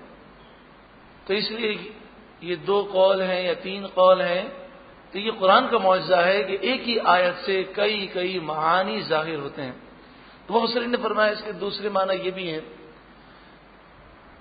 کہ جب وہ مال غنیمت کی چمک کو دیکھتے ہیں تو اس کی طرف لپکتے ہیں.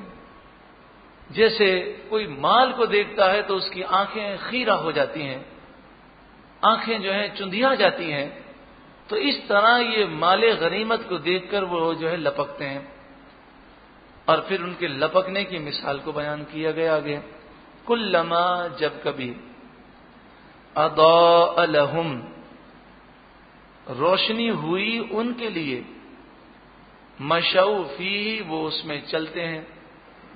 یعنی حال یہ ہے کہ جب بھی اسلام میں انہیں فائدہ محسوس ہوتا ہے یا جو باتیں انہیں مفید لگتی ہیں اس پر عمل کرتے ہیں. تو یہ تو منافقوں کا طریقہ ہے. لیکن آج اگر ہم اپنے مسلمان بھائیوں کا حال دیکھیں تو اسلام کی جو باتیں انہیں اپنے فائدے کی لگتی ہیں وہ یاد بھی رہتی ہیں، اس پر عمل بھی کرتے ہیں. اور جس میں انہیں نقصان محسوس ہوتا ہے یا مشکل ہوتی ہیں وہ یاد بھی نہیں رہتی ہیں اور لوگ عمل بھی نہیں کرتے. وَإِذَا أَظْلَمَ عَلَيْهِمْ قَامُوا، وَإِذَا، اور جب اظلم، چھا جائے، اندھیرا، علیہم، ان پر، قاموا، تو وہ کھڑے رہ جاتے ہیں، یعنی پھر اسلام پر نہیں چلتے جب مشکلات آتی ہیں. وَلَوْ شَاءَ اللَّهُ لَذَهَبَ بِسَمْعِهِمْ وَأَبْصَارِهِمْ، اور اگر اللہ چاہتا تو ضرور لے جاتا ان کے کانوں کو، وَأَبْصَارِهِمْ، اور ان کی آنکھوں کو. ابصار مانے آنکھیں. بجلی کی چمک سے آنکھیں وہ تباہ ہو جاتی ہیں اور کڑک سے ان کے کان تباہ ہو جاتے. لیکن اللہ تعالیٰ نے ان کی آنکھیں بھی برقرار رکھی، کان بھی برقرار رکھے، لیکن پھر بھی وہ ہدایت پذیر نہیں ہوتے. ان اللہ علی کل شیء قدیر، بے شک اللہ تعالی ہر چاہت پر قادر ہے. یہاں پر جو ہم نے یہ سنا اور یہ عرض کیا گیا آپ کی خدمت میں کہ ظلمات سے مراد وہ مشکلات ہیں جو اسلام کی راہ میں آتی ہیں. تو دیکھیں جنت کا جو حصول ہے، جنت بڑی پیاری ہے، لیکن اس کے حصول کے لیے کئی مشکلات کو عبور کرنا پڑتا ہے، جیسا کہ حدیث پاک میں ہے. ترمذی شریف، ابو داؤد اور نسائی کی روایت ہے. ارشاد فرمایا، حضرت ابو ہریرہ رضی اللہ تعالی عنہ روایت کرتے ہیں، نبی اکرم صلی اللہ علیہ وآلہ وسلم نے ارشاد فرمایا، اللہ تعالیٰ نے جبریل کو حکم دیا کہ جنت میں جاؤ اور جنت دیکھ کر آؤ کہ میں نے اپنے نیک بندوں کے لیے کیسی نعمتیں تیار کی ہیں. جبریل امین جنت گئے، جنت کو دیکھا، پھر آ کر عرض کیا، مالک یہ تو جنت اتنی پیاری ہے کہ جو اس کے متعلق سنے گا وہ تو سب کچھ چھوڑ دے گا اور جنت میں جانے ہی کی کوشش کرے گا. تو مجھے تو لگتا ہے کہ سبھی جنت میں پہنچ جائیں گے. تو اللہ تبارک و تعالی نے جنت کو سختیوں اور تکلیفوں سے ڈھانک دیا. یعنی سختیاں ہیں، تکلیفیں ہیں جن کو عبور کر کے جنت میں جانا ہے. دنیا میں مشکلات ہیں، فجر کے وقت اٹھ کر ہمیں نماز ادا کرنی ہے، جھوٹ نہیں بولنا، چاہے لاکھوں روپے کا نفع ہو لیکن جھوٹ سے بچنا ہے. ہمیں بد زبانی نہیں کرنی، صبر کرنا ہے، فضول غصہ نہیں کرنا، ہمیں زکوٰۃ دینی ہے، بدنگاہی نہیں کرنی، ہمیں یہ نہیں دیکھنا لوگ کیا کر رہے ہیں، بلکہ یہ دیکھنا ہے کہ اللہ کا حکم کیا ہے. تو یہ آسان کام تو نہیں ہے. تو جب جبریل امین نے یہ دیکھا کہ جنت کو سختیوں اور تکلیفوں سے ڈھانک دیا گیا تو کہنے لگے اے مالک مجھے تو لگتا ہے کہ اب جنت میں کوئی بھی نہیں جا سکے گا. یعنی ان سختیوں کو دیکھ کر انسان جنت کی طلب کو چھوڑ دے گا. حالانکہ حقیقت یہ ہے کہ انسان اگر جنت پر توجہ رکھے تو سختیاں کچھ بھی نہیں ہیں. جیسے ایک طالب علم وہ ڈگری پر نظر رکھتا ہے اور ڈگری کے فوائد کو سمجھتا ہے تو رات کو 3 بجے تک مطالعہ کرتا ہے، اپنے آرام کو چھوڑتا ہے، اپنی لذتوں کو چھوڑ دیتا ہے. ایک مزدور جو ملنے والے 300 روپے پر نظر رکھتا ہے وہ صبح سے لے کر رات تک سخت محنت کرتا ہے اور سخت دھوپ میں گرمی میں محنت کرتا ہے، کیونکہ اس کی نظر یہ ہے کہ شام ہوگی تو مجھے 300 روپے ملیں گے. تو پھر اسے سختیاں محسوس نہیں ہوتی. تو جبریل امین کی مراد یہ ہے کہ پھر سختیاں دیکھیں گے یہ لوگ اور جنت کی طرف سے ان کی توجہ ہٹ جائے گی. پھر فرمایا اللہ تبارک و تعالی نے جہنم دکھائی. تو جبریل امین نے عرض کی مالک و مولا جہنم کو تو جو کوئی سنے گا کوئی ایسا کام ہی نہیں کرے گا جو جہنم میں جانے والا ہے، تو پھر تو کوئی جہنم میں نہیں جائے گا. تو اللہ تبارک و تعالی نے جہنم کو ڈھانک دیا لذتوں سے. تو جب جبریل امین نے وہ لذتیں دیکھیں کہ لوگ گناہ کریں گے اور گناہوں میں وہ لذتیں پائیں گے اور یہ لذتیں انہیں جہنم میں لے جائیں گی، تو آپ نے کہا کہ اب تو مجھے یہ لگتا ہے کہ کوئی بھی جہنم سے بچ نہیں سکے گا. تو پیارے اور محترم بھائیوں اور بہنوں، ہم ان لذتوں کو نہ دیکھیں، ہم یہ دیکھیں کہ یہ میٹھا زہر ہے. یہ گناہ جو ہیں یہ زہر ہے. حلوہ تو میٹھا ہے، یہ کھانا تو بڑا زبردست ہے، یہ شربت تو بہت اچھا ہے، لیکن اس میں زہر ملا دیا گیا ہے. جب ہمیں پتا ہو کہ زہر ہے تو کیا ہم پیئیں گے، کیا ہم کھائیں گے؟ تو یہ گناہ جو ہیں ان میں جو لذتیں ہیں یہ شیطانی لذتیں ہیں کہ جو زہر کی صورت میں ہیں لیکن لذتوں کی وجہ سے ہمیں محسوس نہیں ہوتا. یہ گناہ دنیا کے اندر بھی ہمیں برباد کرتے ہیں اور آخرت میں بھی بربادی کا سبب بنتے ہیں. وما اصابکم من مصیبت فبما کسبت ایدیکم، کہ تم پر جو مصیبت آتی ہے وہ تمہارے گناہوں کی وجہ سے آتی ہے. اللہ رب العالمین ہمیں جنت کے حصول کے لیے کوششیں کرنے کی توفیق عطا فرمائے. اور جنت کے حصول کے لیے کوشش کیوں کرتے ہیں کہ جنت میں وہ جائے گا جس سے اللہ راضی ہوگا. تو اصل تو کوشش یہی ہے کہ اللہ راضی ہو جائے.